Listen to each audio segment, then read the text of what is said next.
성경 말씀 보겠습니다. 계시록 10장입니다.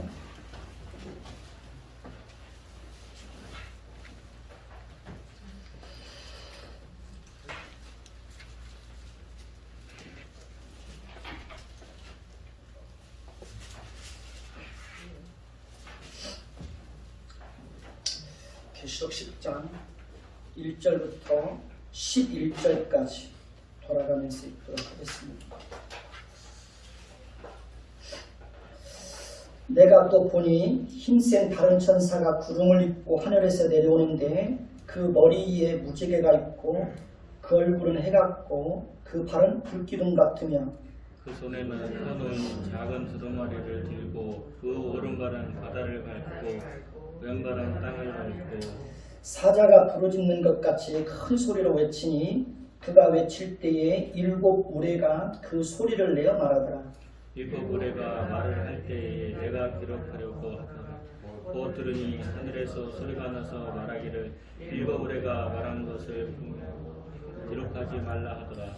내가 본 바 바다와 땅을 밟고 서 있는 천사가 하늘을 향하여 오른손을 들고 세세토록 살아계시니 곧 하늘과 그 가운데에 있는 물건이며 땅과 그 가운데에 있는 물건이며 바다와 그 가운데에 있는 물건을 창조하신 이를 가리켜 맹사여 이르되 지체하지 아니하리니 7째 천사가 소리내는 날 그의 나팔을 불려고 할 때에 하나님이 그의 종 선지자들에게 전하신 복음과 같이 하나님의 그 비밀이 이루어지리라 하더라.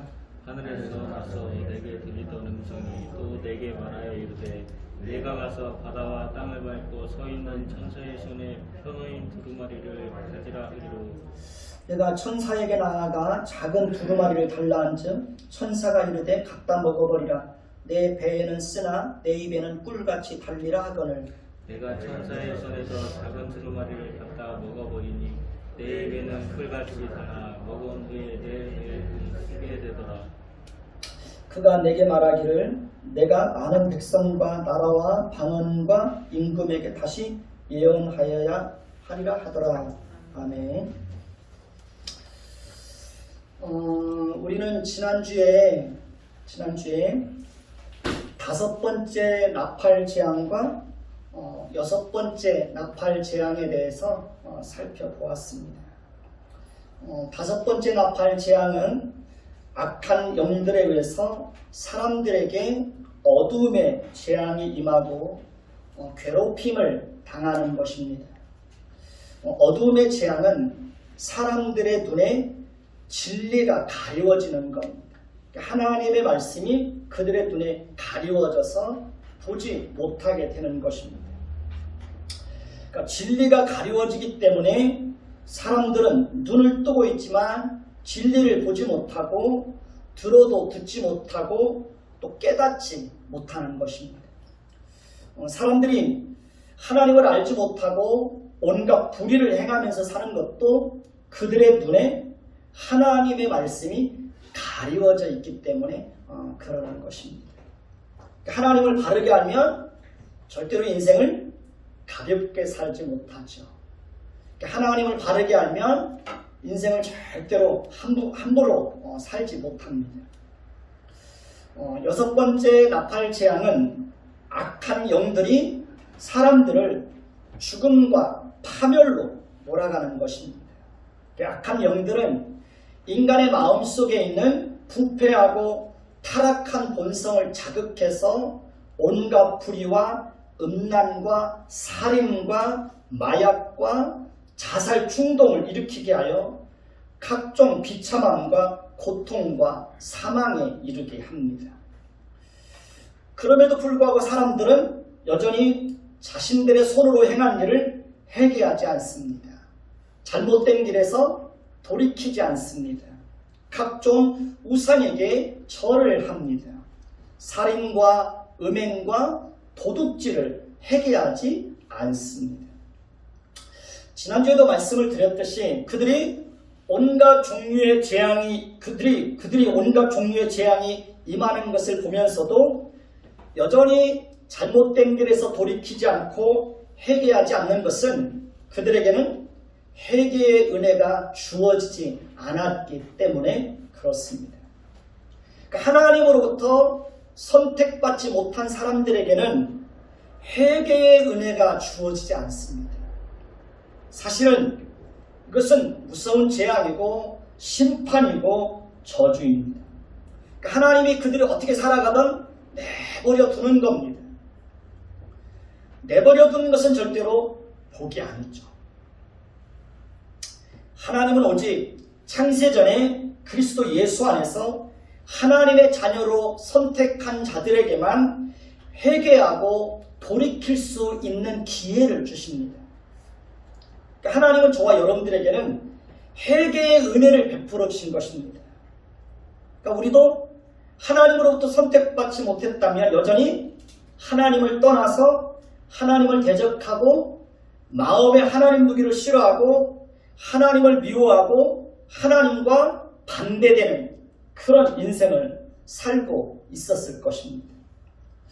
오늘 우리가 이렇게 모여서 하나님을 예배할 수 있는 것도 하나님께서 우리에게 베풀어 주신 놀라운 은혜입니다.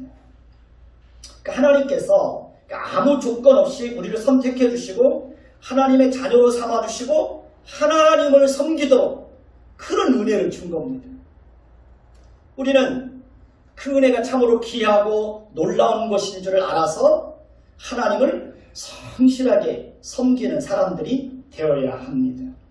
그러니까 복 중에 가장 큰 복은 뭘까요? 복 중에 가장 큰 복은 하나님을 알고 그 하나님을 섬기는 거예요. 그게 제일 큰 복입니다. 그러니까 인생을 살면 살수록 하나님을 섬기면 섬길수록 하나님을 알고 하나님을 섬기는 자로 살아간다는 게 얼마나 큰 은혜고 얼마나 큰 복인지 더 이렇게 절절하게 깨닫게 되는 것 같아요. 하나님을 알고 하나님의 말씀을 따라 살고 하나님의 성품을 풍성하게 닮아가고 날마다 새로운 인생을 살아가는 것, 그것은 큰 복이고 기쁨이고 행복이고 감사한 것입니다. 온 우주 만물을 창조하신 그 하나님께서 우리의 아버지가 되고 우리는 그분의 자녀가 되었습니다. 이것은 정말 놀라운 특권이고 힘이고 자랑이고 영광이고 큰 행복입니다. 그리고 하나님과 친밀하게 지낼 수 있다는 것, 이것은 세상의 그 무엇과도 비교하고 바꿀 수 없을 만큼 가치 있고 영광스러운 것입니다. 하나님과 친하게 지내는 것 너무 행복한 겁니다. 저는 길을 걸으면서도 늘 하나님이 어떤 분인지를 늘 생각하며 길을 걷습니다. 그리고 길을 걸으면서도 하나님이 어떤 분인지를 늘 고백하며 길을 걷습니다. 하나님은 나의 왕이십니다. 하나님은 신실하신 분이십니다.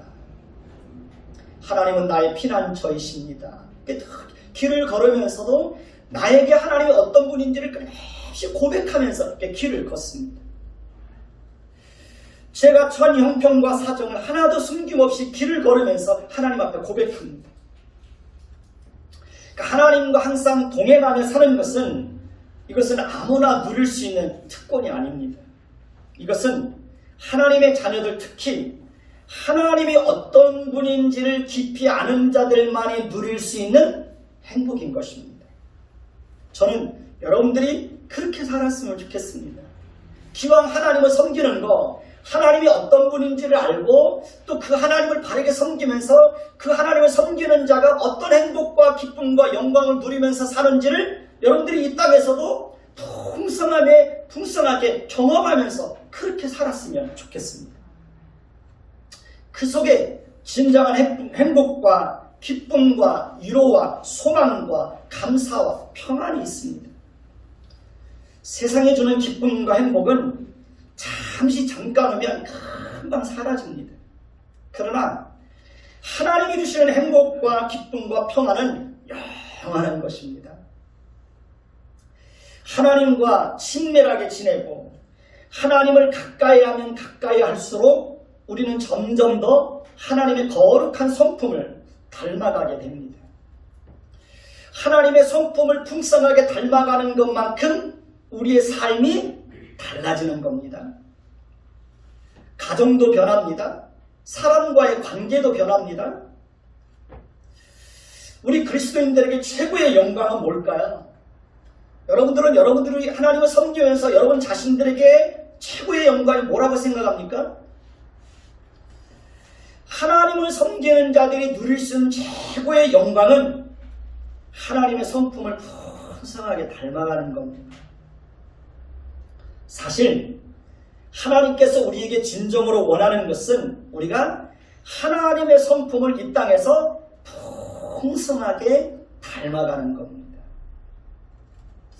우리가 하나님의 성품을 풍성하게 닮아갈 때 그것이 하나님을 기쁘시게 하고 그것이 하나님께 영광이 되는 겁니다. 10년, 20년 교회를 다니고 예수를 믿었어도 그 사람 속에 하나님의 성품이 전혀 나타나지 않고 있다면 그 사람은 정말 가난하게 예수를 믿고 있는 거예요. 정말 가난한 거예요. 가난한 거예요. 그러니까 예수를 믿고 있지만 그 속에 하나님의 성품이 전혀 나타나고 있지 않다면 그 영혼은 여전히 불쌍한 거예요. 하나님 보실 때에 헐벗고 초라한 모습으로 살고 있는 것입니다. 우리가 하나님의 성품을 풍성하게 닮아갈 때 주변 사람들이나 가족들이 우리를 다르게 보는 겁니다. 역시 예수 믿는 사람들은 달라. 우리가 주변 사람들과 세상 사람들로부터 비난과 조롱을 당하고 있는 것은 교회와 성도들이 세상 속에서 하나님의 성품을 바르게 드러내지 못하고 살고 있기 때문에 그렇습니다. 예배당 건물은 크고 화려하게 지었는데 그 속에 텅 비어있는 것과 같은 것입니다. 한국교회와 성도들이 지금 그렇게 살고 있는 거예요. 우리는 이제라도 하나님의 성품에 눈을 떠야 합니다. 하나님의 성품에 관심을 가져야 합니다. 하나님의 성품을 풍성하게 닮아가게 해달라고 하나님 앞에 정말 가난한 마음으로 기도해야 합니다. 오늘 우리가 살피게 될 10장과 11장은 7번째 나팔이 불려지기 전에 중간 계시로 등장을 하고 있습니다. 11장 15절부터 7번째 나팔이 불려지는 것을 봅니다. 오늘 본문 말씀 1절에서 3절을 다시 한번 보십시다. 오늘 본문 말씀 1절에서 3절 제가 먼저 읽습니다.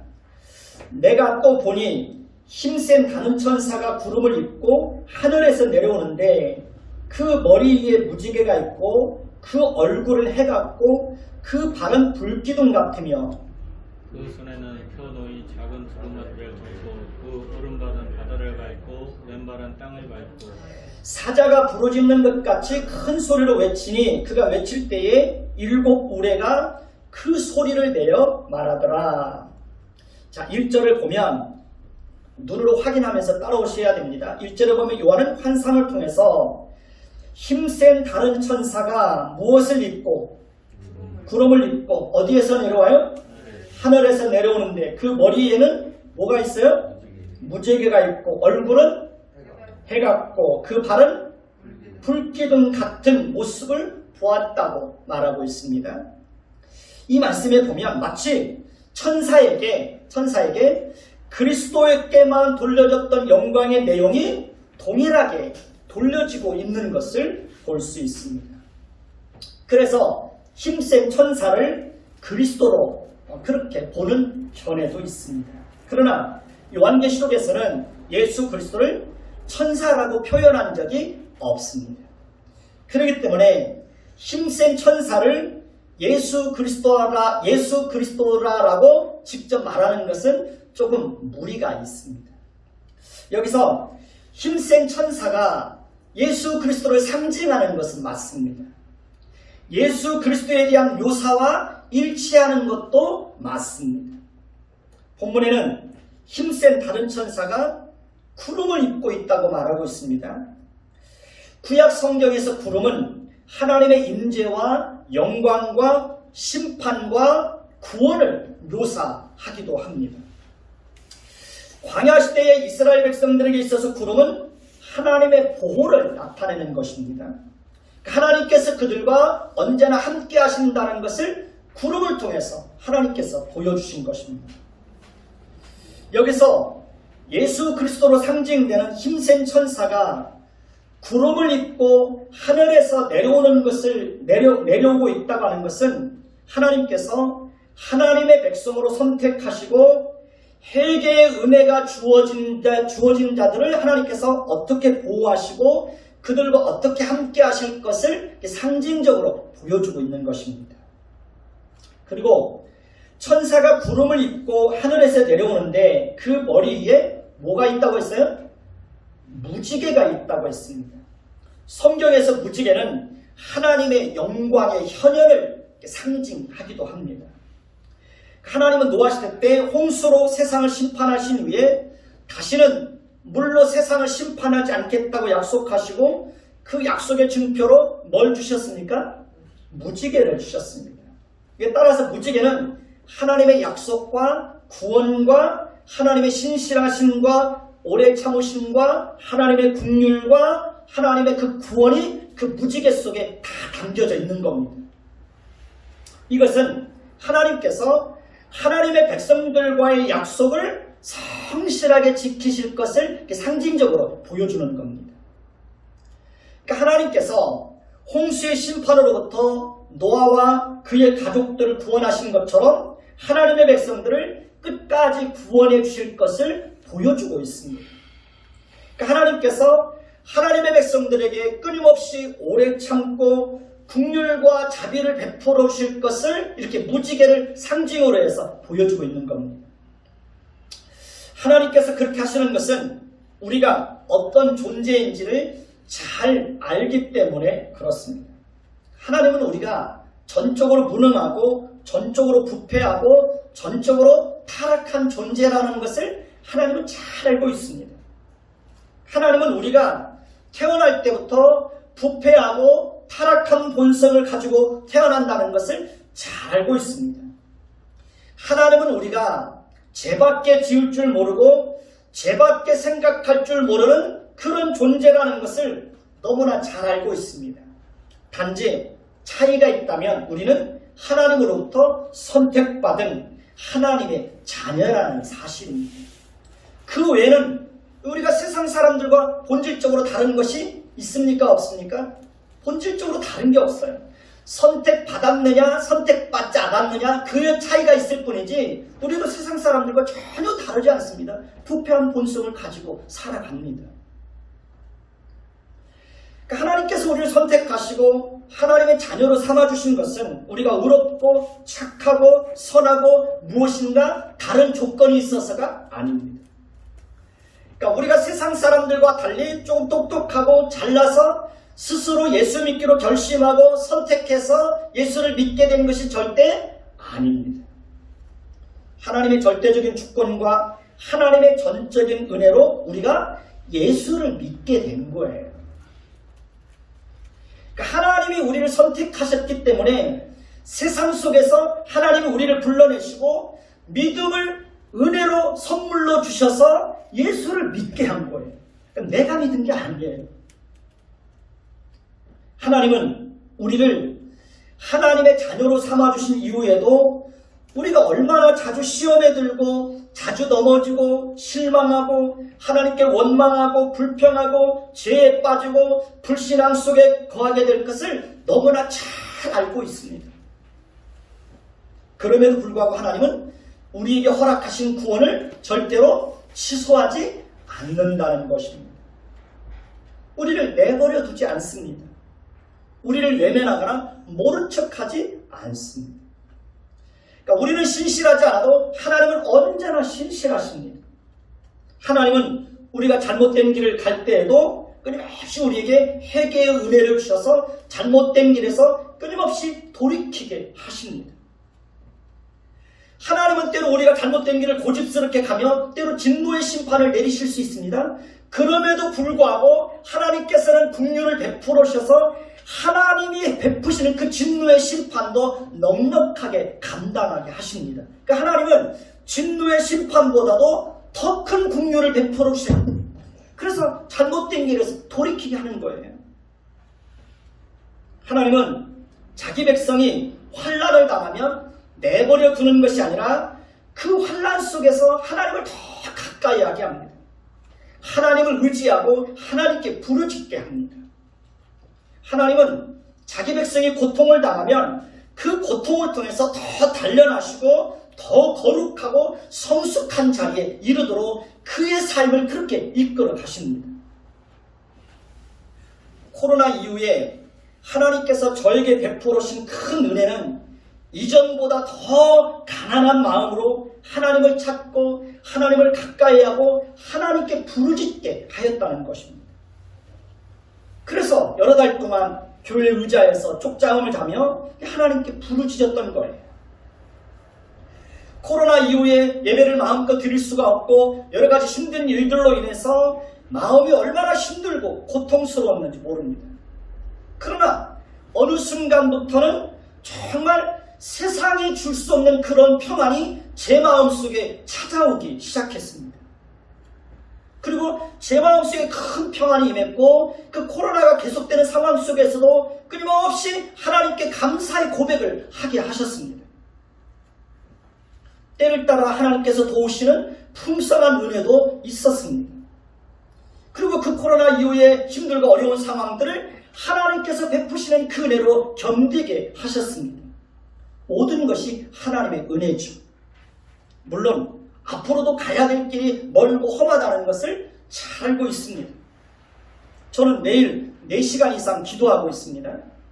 새벽에 기도하고 오후에 5시쯤 다시 예배당에 와서 또 기도합니다.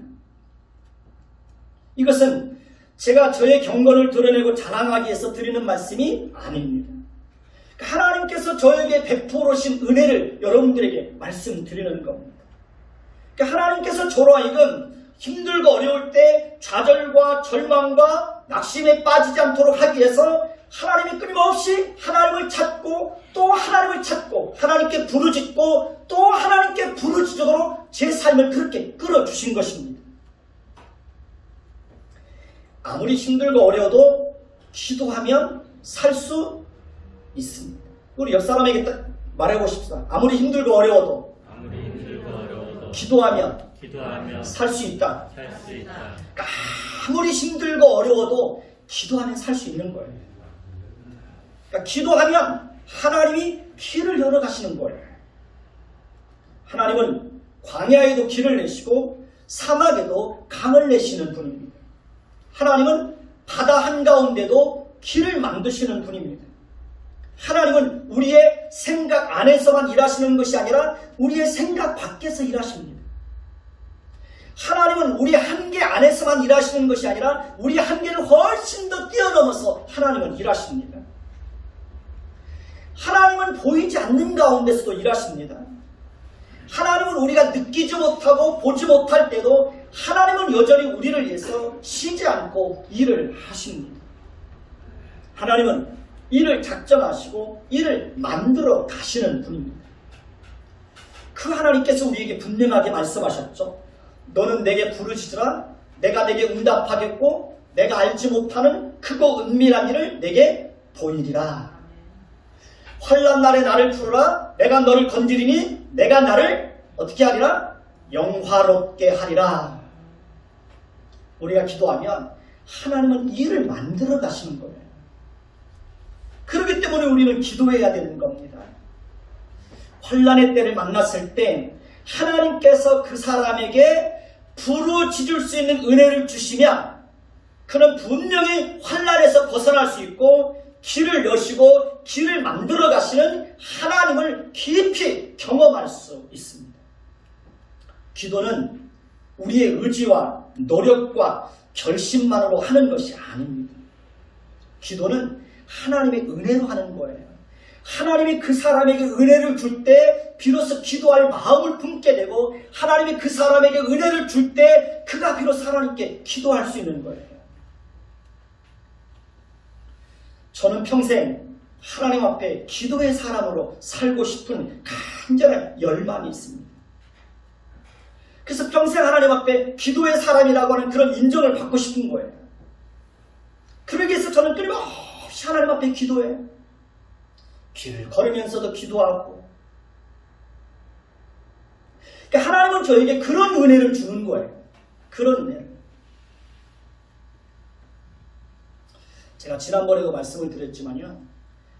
교회를 개척하고 난 이후에 25년 동안 제 통장은 언제나 제로입니다. 그러니까 지금도 제로예요. 지금도 제로예요. 근데 25년 동안 어떻게 제가 살아왔겠어요? 어떻게 아이들 넷을 키우고 태권도 선수를 두 명을 키웠어요? 어떻게 살아왔겠어요? 기도의 힘이 아니면 지금까지 살아올 수 있었겠어요?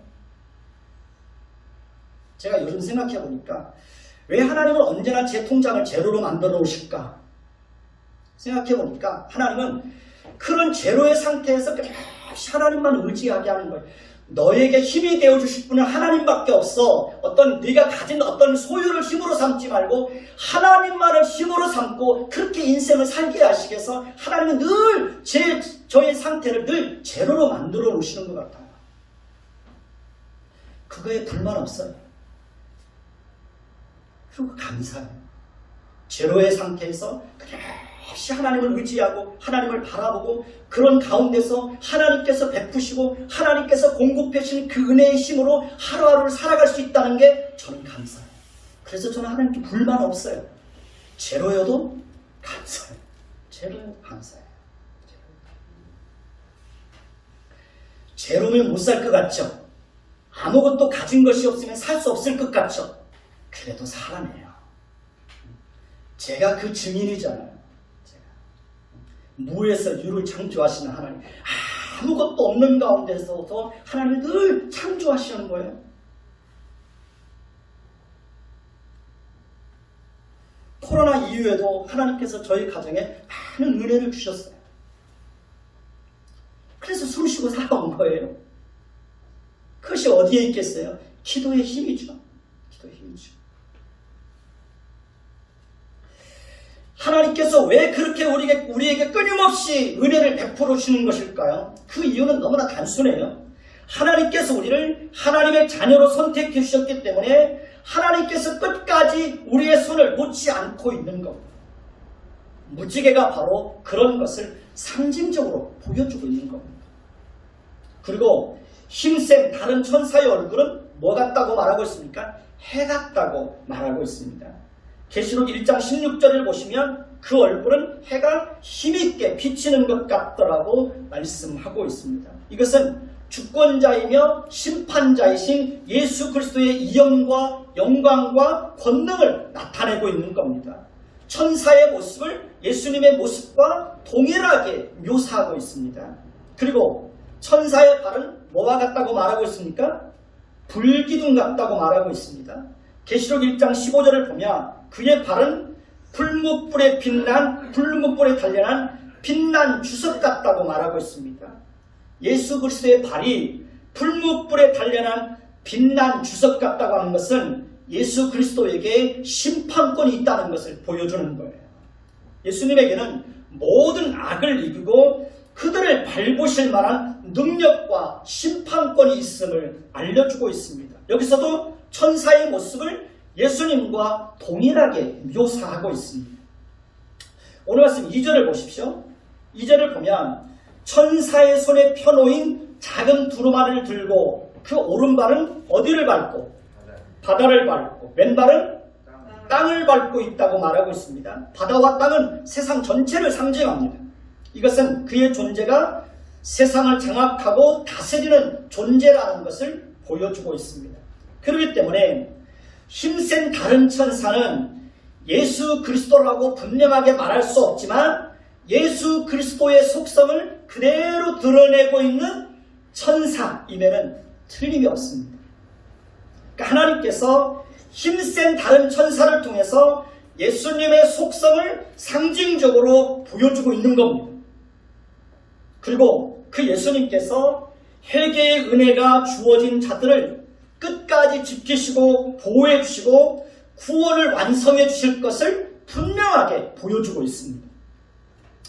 그렇기 때문에 우리는 재앙을 두려워할 필요가 있습니까? 없습니까? 재앙을 두려워할 필요가 없습니다. 악한 영들을 두려워할 필요가 있어요, 없어요? 악한 영들을 두려워할 필요가 없습니다.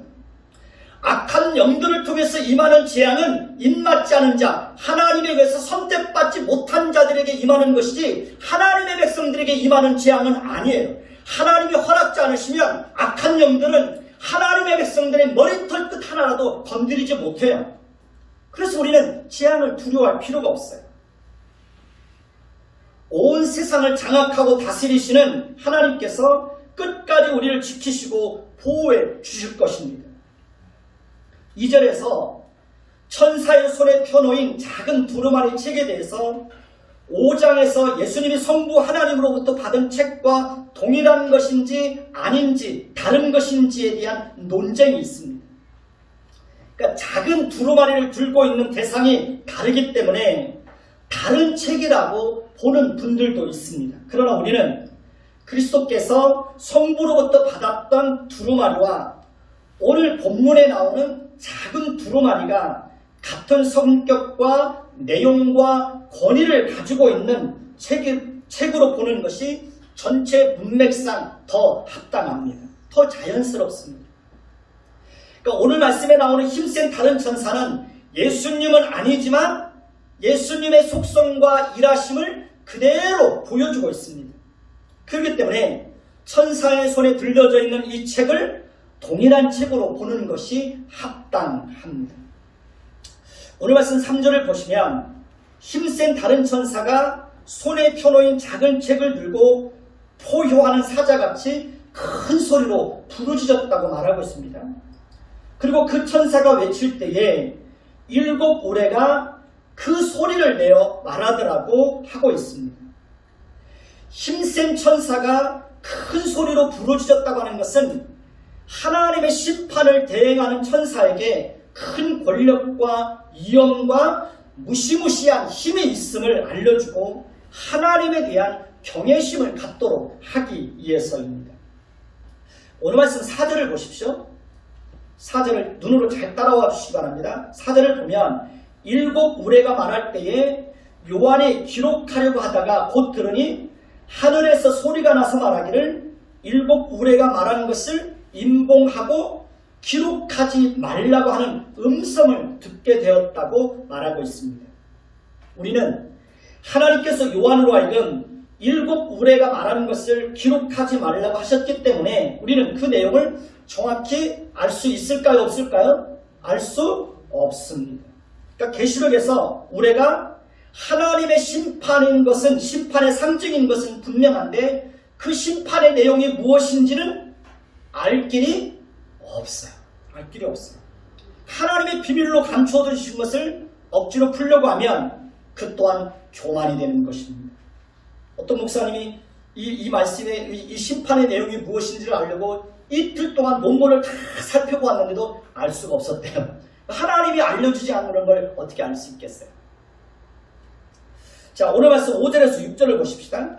눈으로 잘 따라와 주시기 바랍니다. 사도 요한은 바다와 땅을 밟고 서 있는 힘센 천사가 하늘을 향하여 오른손을 들고 세세토록 살아계시니 곧 하늘과 그 가운데 있는 물건이며 땅과 그 가운데 있는 물건이며 바다와 그 가운데 있는 물건을 창조하신 창조주 하나님을 가리켜 맹세하는 것을 보았다고 말하고 있습니다. 고대 사회에서 맹세를 할 때는 오른손을 높이 들었다고 합니다. 그러니까 바다와 땅을 밟고 서 있는 힘센 천사가 하늘을 향하여 오른손을 들고 만물을 창조하신 창조주 하나님에게 맹세하였다는 것은 맹세의 엄중함을 드러내고 있는 것입니다. 천사가 창조주 하나님께 맹세한 내용은 6절 끝부분에 보면 지체하지 아니하리라는 것입니다. 그러니까 지체하지 않는 역사가 구체적으로 무엇인지가 7절에 기록되어 있습니다. 7절을 보십시다. 7절을 눈으로 따라와 보시기 바랍니다. 7째 천사가 그의 나팔을 불려고 할 때에 하나님이 그의 종 선지자들에게 전하신 복음과 같이 하나님의 그 비밀이 이루어지게 될 것이라고 말씀하고 있습니다. 여기서 일곱 천사가 그의 나팔을 불려고 할 때에는 그리스도의 재림의 날, 하나님의 마지막 심판이 일어나는 날을 의미합니다. 이제 얼마 남지 않았다는 거죠. 일곱 번째 나팔이 울리면 이제 모든 것이 끝이 난다라고 외치고 있는 겁니다. 그러니까 심판의 긴박성을 강조하고 있습니다. 그때는 감추어져 있던 모든 비밀이 다 이루어지게 될 것이라고 분명하게 말하고 있습니다. 하나님의 비밀은 구원이 완성되는 것을 의미합니다. 그리스도께서 재림하시는 날 하나님의 마지막 심판과 함께 궁극적인 구원이 완성될 것을 말하고 있습니다. 그러니까 하나님의 비밀은 마지막 날에 다 밝히 드러나게 됩니다. 하나님의 심판과 부활과 영화와 천국과 새하늘과 새 땅의 모든 비밀이 마지막 때가 되면 다 드러나는 거예요. 그러니까 모든 실체가 드러나는 겁니다. 모든 역사는 그 마지막 종착지를 향하여서 달려가고 있습니다. 우리는 그때까지 굳굳하게 믿음을 지키며 살아야 합니다.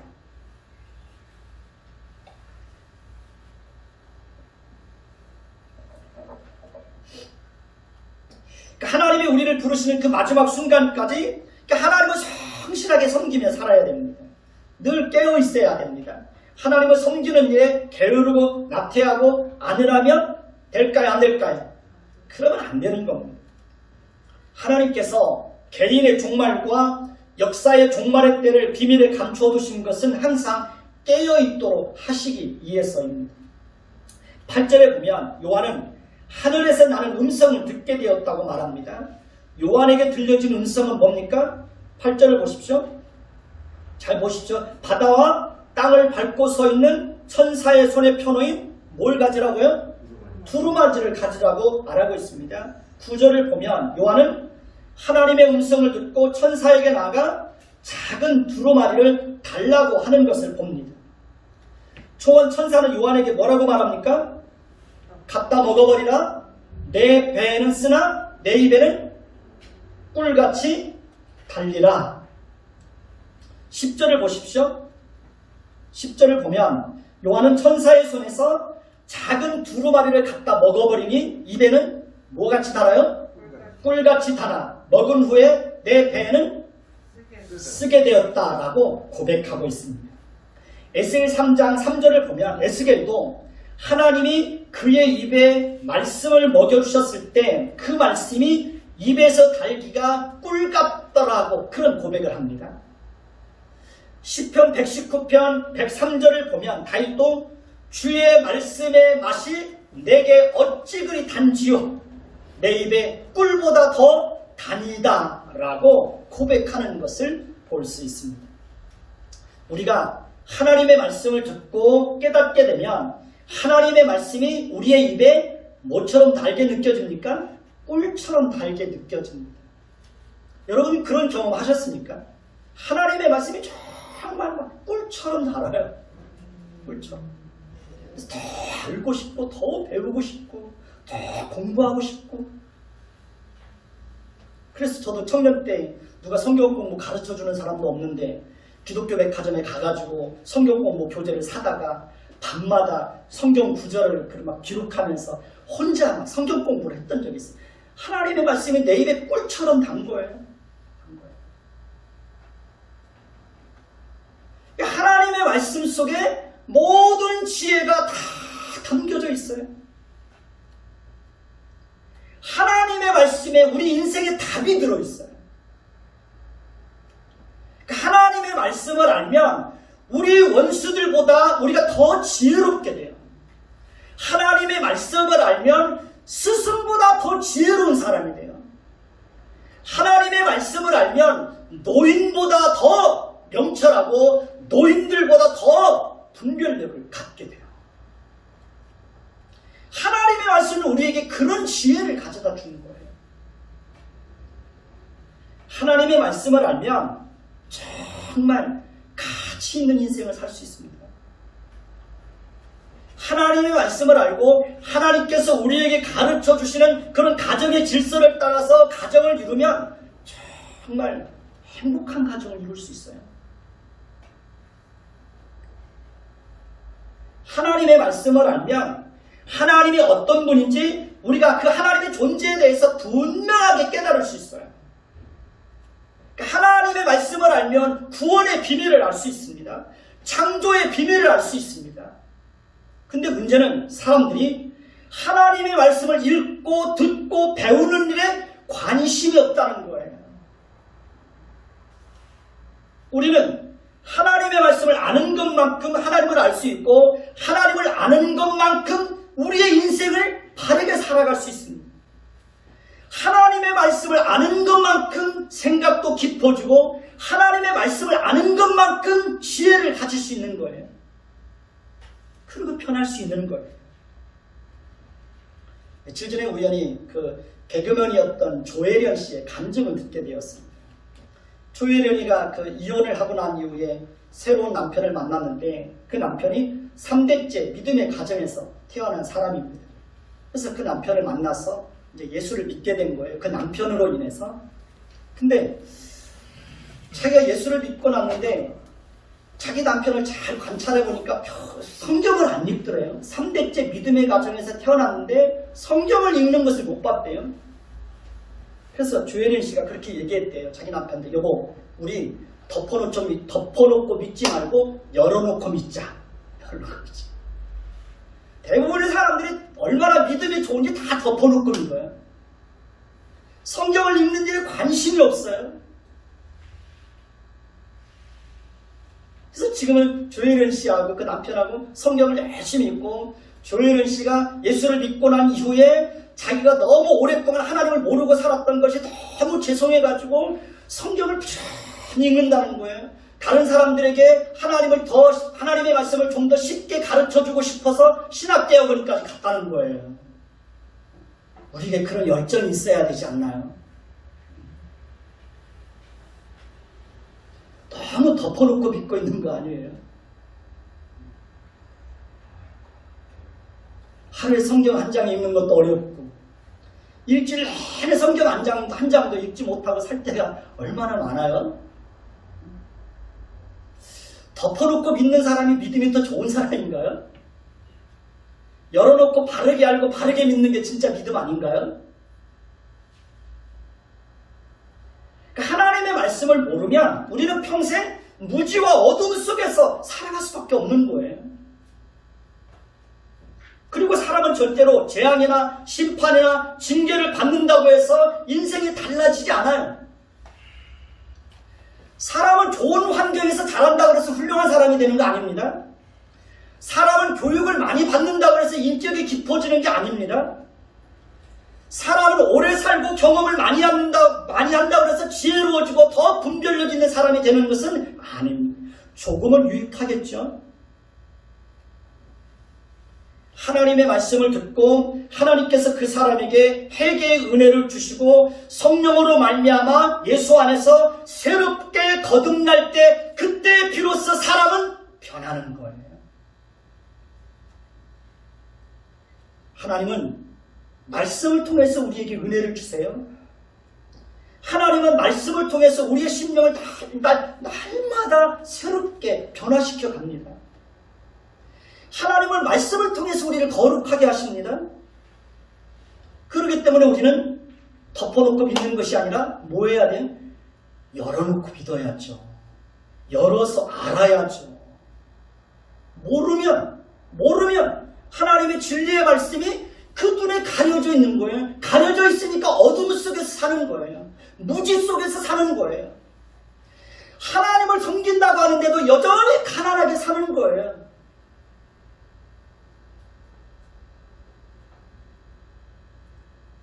우리가 말씀을 듣고 깨달았을 때 그 말씀은 분명히 꿀처럼 달아요. 저도 요즘에 요한계시록 강해를 준비하면서 이 말씀을 준비할 때마다 정말 말씀이 저한테는 막 꿀처럼 달아요.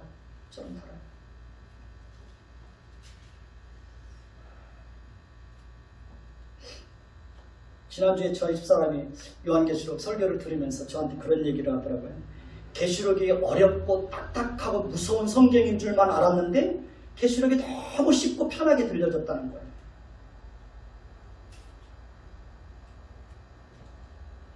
여러분, 우리가 하나님의 말씀을 알면 그 말씀이 꿀처럼 달아요.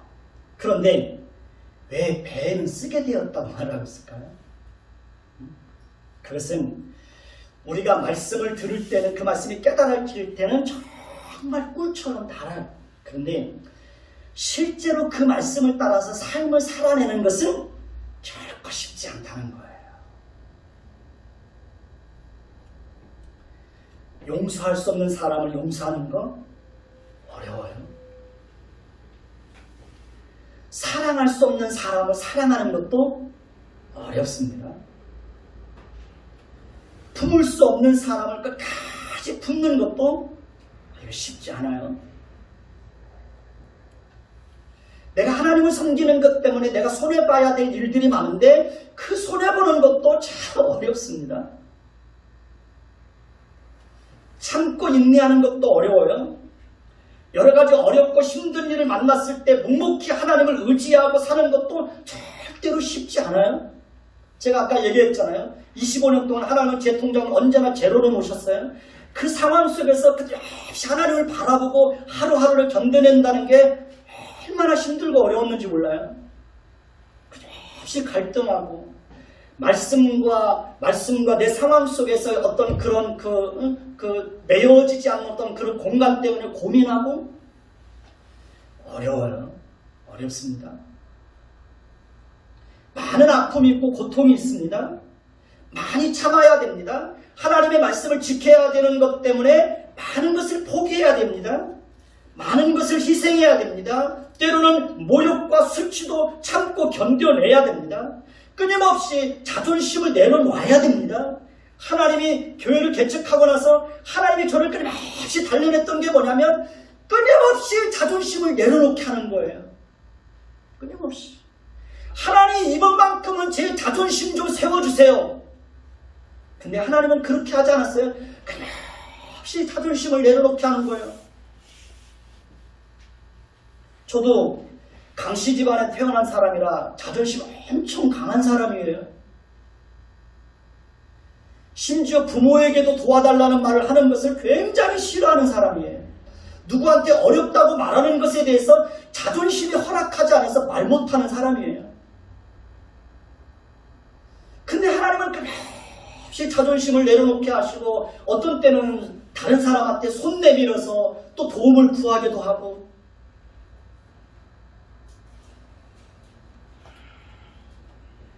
갈등과 고민이 많습니다. 세상적인 가치관을 내려놓는 것도 절대로 쉽지 않습니다. 오랫동안 하나님을 떠났던 사람들이 예수를 믿고 새로운 인생을 살면서 이전의 가치관과 이전의 생활 습관들을 다 끊어낸다는 게 하루아침에 순식간에 이루어질 수 있을까요? 그렇지 않습니다. 어렵습니다. 욕심을 내려놓는 것도 어렵습니다. 솔직히 부패하고 타락한 본성을 따라서 사람들을 대하는 것은 그렇게 어렵지 않습니다. 화나면 소리내면 돼요. 승질 나면 승질 나는 대로 말하고 승질 부리면 돼요. 그런데 하나님의 성품을 가지고 살려면 많이 참아야 돼요. 그러니까 쉽지가 않죠. 그래서 하나님의 말씀을 받아 먹었을 때 입에는 꿀같이 달아 먹은 후에는 배에서는 쓰게 된다고 말하고 있는 거예요.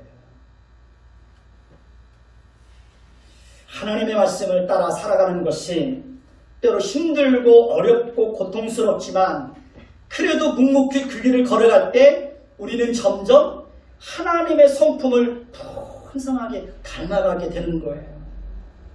그 길이 가장 영광스러운 길이에요. 세상 사람들은 그거 못해요. 세상 사람들은. 감히 세상 사람들은 생각도 못해요.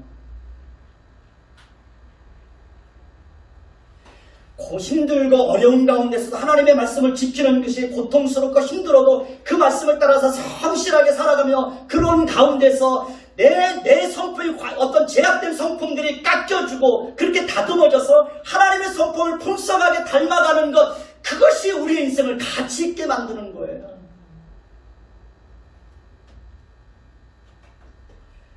하나님의 성품을 풍성하게 닮아가고 하나님의 성품을 풍성하게 드러내면서 사는 것, 그것이 바로 하나님의 영광을 드러내는 겁니다. 예배당을 크게 짓고 화려하게 치는 것, 그 속에 하나님의 영광은 없어요.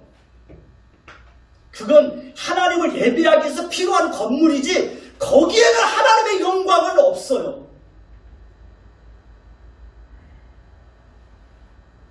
우리가 하나님의 말씀을 지키는 것 때문에 아픔과 고통을 가슴에 품고 참고 인내하면서 살아가면서 그 속에서 우리 안에 하나님의 성품이 다듬어져 갈 때 그게 하나님의 영광이 되는 거예요. 그것이 질그릇 속에 보배를 담는 거예요. 예수 그리스도를 담는 거예요. 그리고 우리가 그렇게 살아가는 모습을 볼 때 하나님이 우리를 보면서 기뻐하시는 거예요. 만족해 하시는 거예요. 어렵고 힘들고 고통스럽지만 우리가 하나님의 말씀을 따라서 묵묵히 살아갈 때 그 속에 하나님의 위로가 임하는 거예요. 우리는 그 길이 좁은 길이라고 할지라도 그 길을 가는 것을 절대로 포기하면 안 됩니다.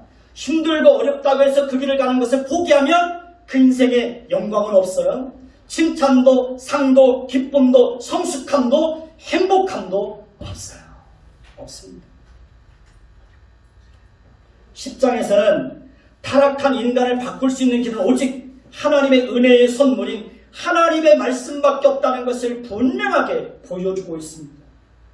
그렇기 때문에 11절을 보면 하나님은 요한에게 다시금 많은 백성과 나라와 방언과 임금에게 다시 예언의 말씀을 전하라고 했던 겁니다.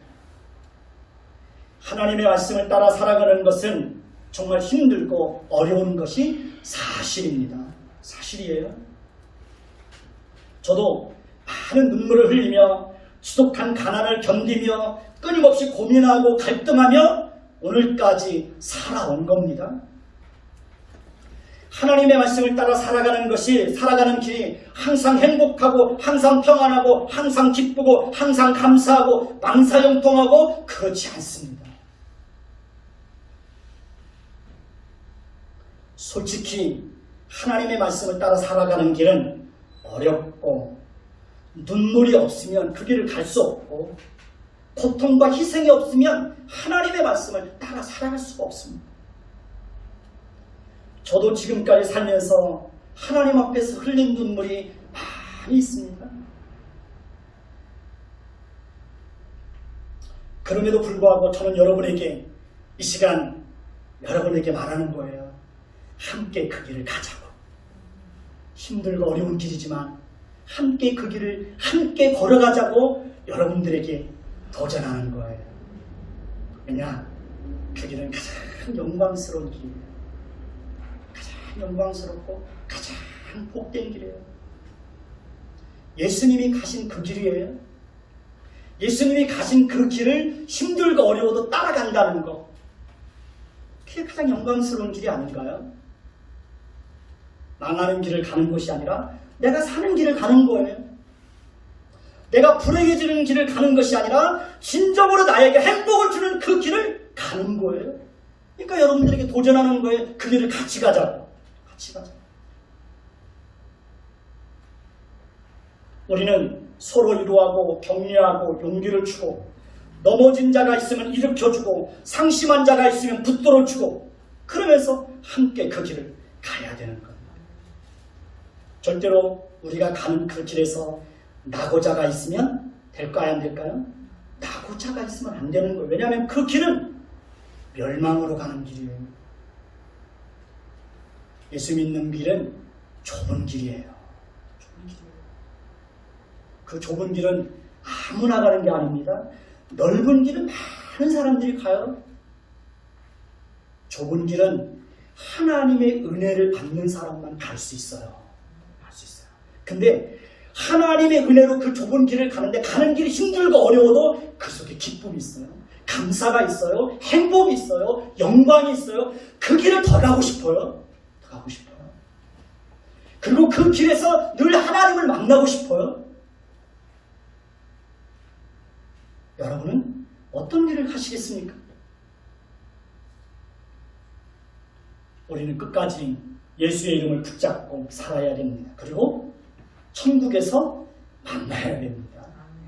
천국에서 만나야 됩니다. 그때까지 서로 손잡고 서로 일으켜주고 서로를 위해서 기도해주고 끝까지 함께 하나님 앞에 서는 그날까지 이기는 자들이 될 수 있기를 예수님의 이름으로 축원해 드리겠습니다. 우리가 요한계시록 1장부터 쭉 살펴보면 7교회를 향하여서 하나님께서 요한을 통해서 7교회를 향하여서 하셨던 말씀이 반복해서 하셨던 말씀이 뭡니까? 이기는 자에게 끝까지 견디는 자에게 상이 있다는 거예요.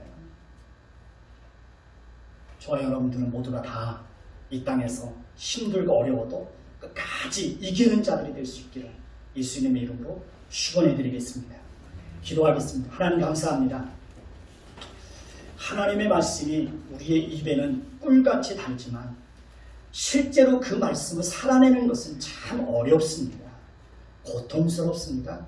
많은 것을 포기해야 됩니다. 희생해야 됩니다. 손해도 감수해야 됩니다. 수치와 모욕도 참아내야 됩니다. 끊임없이 자존심도 내려놓아야 됩니다.